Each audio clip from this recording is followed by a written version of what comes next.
Assalamualaikum warahmatullahi wabarakatuh. Teman-teman, di sini saya yakin kita sebagai calon pendidik ke depannya pasti akan merasakan kegelisahan kalau misalnya ada nilai pendidikan kewarganegaraan siswa tuh kalau misalnya ujian tuh sangat luar biasa nilainya 90 bahkan 95. Tapi kalau misalnya kita melihat di kantin dia tuh masih membuang sampah sembarangan. Kemudian di media sosialnya dia paling kenceng nyebarin hoax. Nah, ini tuh adalah simptom klasik. Ini adalah bukti bahwa asesmen kita, cara kita menilai belum menyentuh substansi.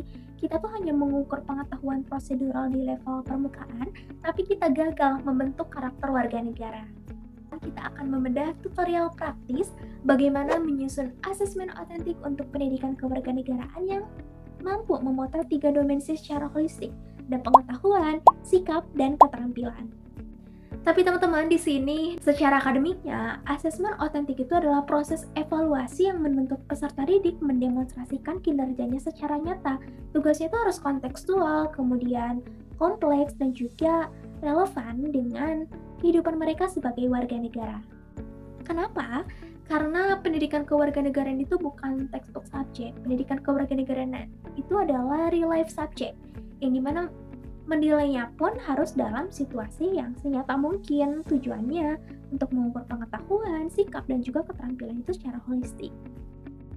Yang pertama, menilai pengetahuan, ya kognitif. Nah, di sini tolong hentikan pertanyaan level lower order thinking seperti disebutkan isi pasal 29 Undang-Undang Dasar 1945, di mana sesuatu bisa mencarinya di Google dalam beberapa detik.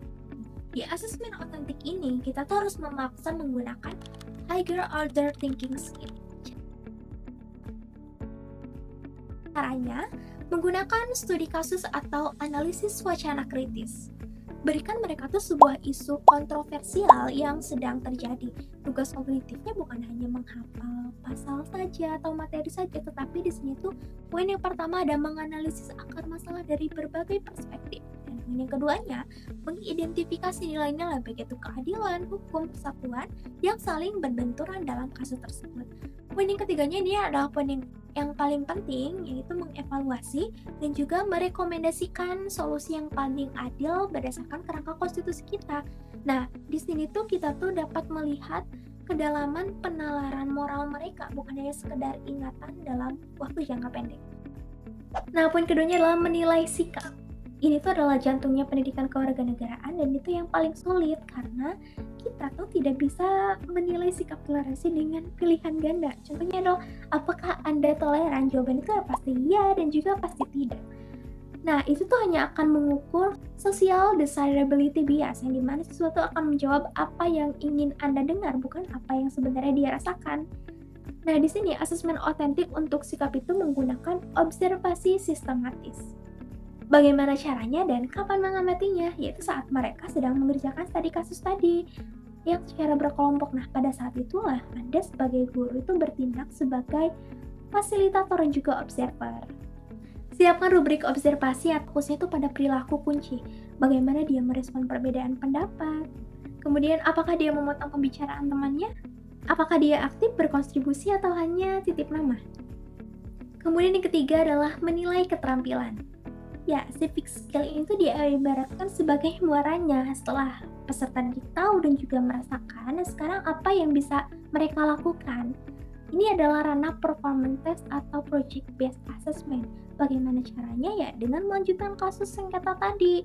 Dan kita sebagai pendidik tuh bisa meminta mereka untuk menghasilkan produk nyatanya seperti menyusun policy brief yang singkat untuk DPRD atau ya di lingkungan mereka, di lingkungan sekolah seperti kepala sekolah.